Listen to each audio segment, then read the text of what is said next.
your name? I'm Jarid Manos with Great Plains Restoration Council. And your job title? I'm founder and chief executive officer of Great Plains And mop boy. Okay. So, what does your organization do, and what is its mission? Great Plains Restoration Council works to restore shattered prairies and plains through helping young people heal their own health. So we heal the land and the prairies at the same time. There's less than 1% left of the native coastal prairie, and grasslands worldwide are the most degraded and least protected of any ecosystem. At the same time, many of our young people are so struggling, so many multiple issues of personal problems, broken homes, violence, despair, or whatever. So if the prairie is suffering and people are suffering, we work to heal both at the same time. It's a three-tier process that can go from anywhere from 3 months to several years. So what are the next steps from this conference? Next steps is to grow, to build, to continue to reach out and connect and sort of replicate our program eventually so it can be available, or to scale up our program a little bit more so it can be replicated elsewhere. But first for us, we want to scale up restoration, not incarceration, to where we're actually serving 1,000 people. So what advice would you give for aspiring young professionals? This is your life, your future. You have an incredible opportunity. God has also given you an opportunity as well as a duty, because we're in a time period of immense challenges. And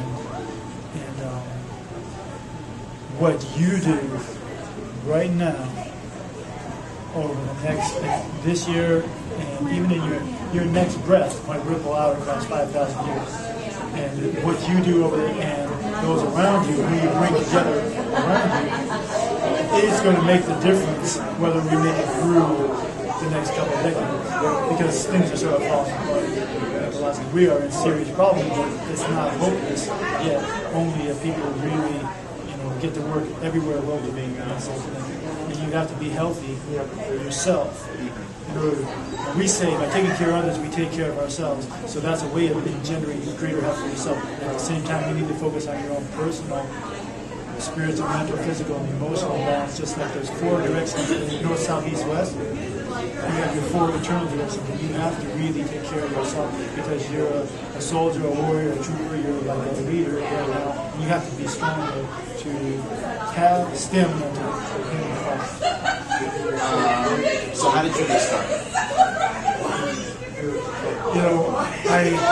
How did I get started? I basically, like I said, once I survived my own life, what else was there for me to do but give back? I saw so much chaos, hatred, ugliness, and violence and despair in the world, and that left me to rock bottom. And then when I went into anger beyond all the problems in the world, left me to a wall. So there was no other place but to either, flame out or get calm and rebuild. So I want to create, I want to be part of the destruction, and I feel like that allows me to be the most vital I can be, is by getting healthy and giving back.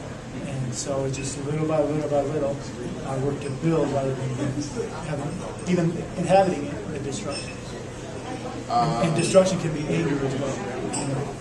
That makes sense? And what do you like best about your job? Service. I'm powered by service. It's grueling work a lot of times, but I can't imagine any other life, because I know that whatever it is, I'm making some difference. And if I really do my job, I have the opportunity to make a huge difference. So what are the challenges you face in the workforce? I think myself learning more about business operations and also internal dynamics, maintaining what we've gained while trying to grow. Fiscal challenges. You're a small organization. You're always doing a lot with a little.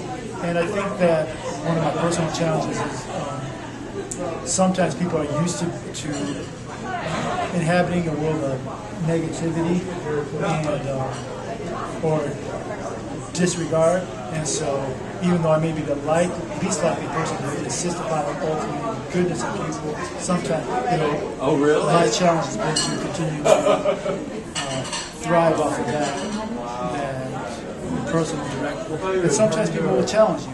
You will have false prophets come your way. You will have external forces who are trying to tear you down, or you feel David and Goliath struggles where you're up against such monstrous forces that might want to destroy our children's health and future, something you hold sacred, Mother Earth and everything that's vital and alive, and you may feel overwhelmed.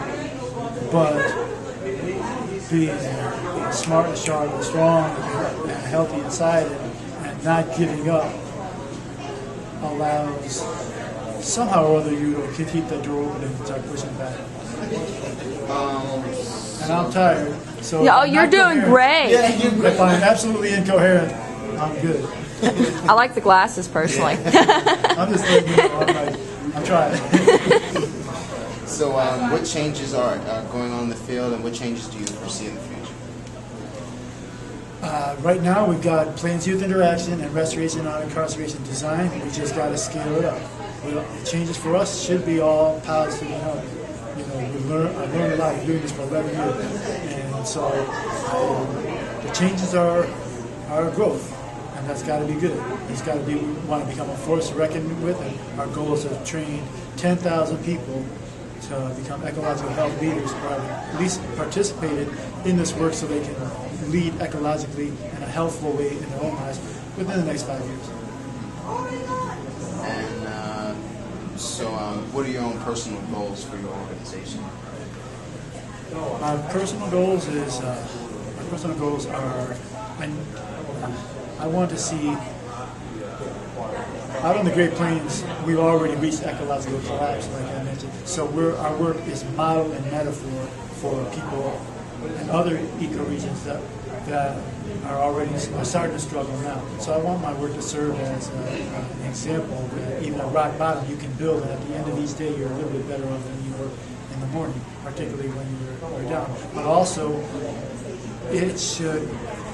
I want my organization to be a leading voice for tangible hope through hard work rather than just platitudes, because I think people give up too easily because I was talking about the overwhelming problems.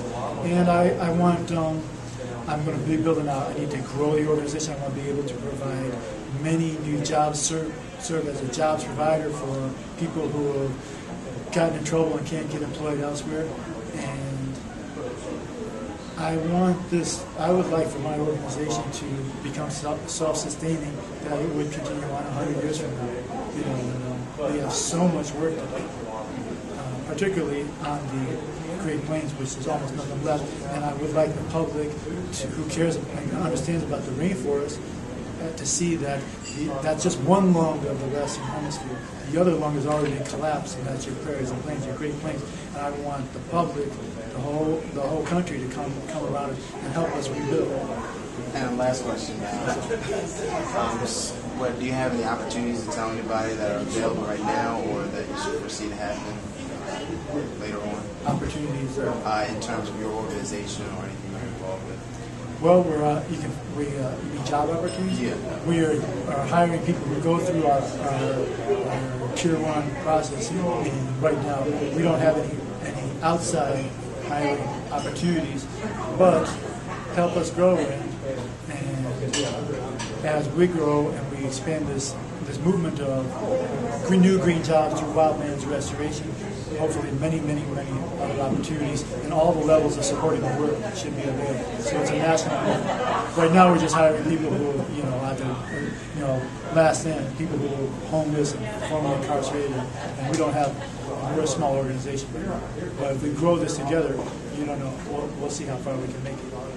Thank you so much for your time. It's my pleasure.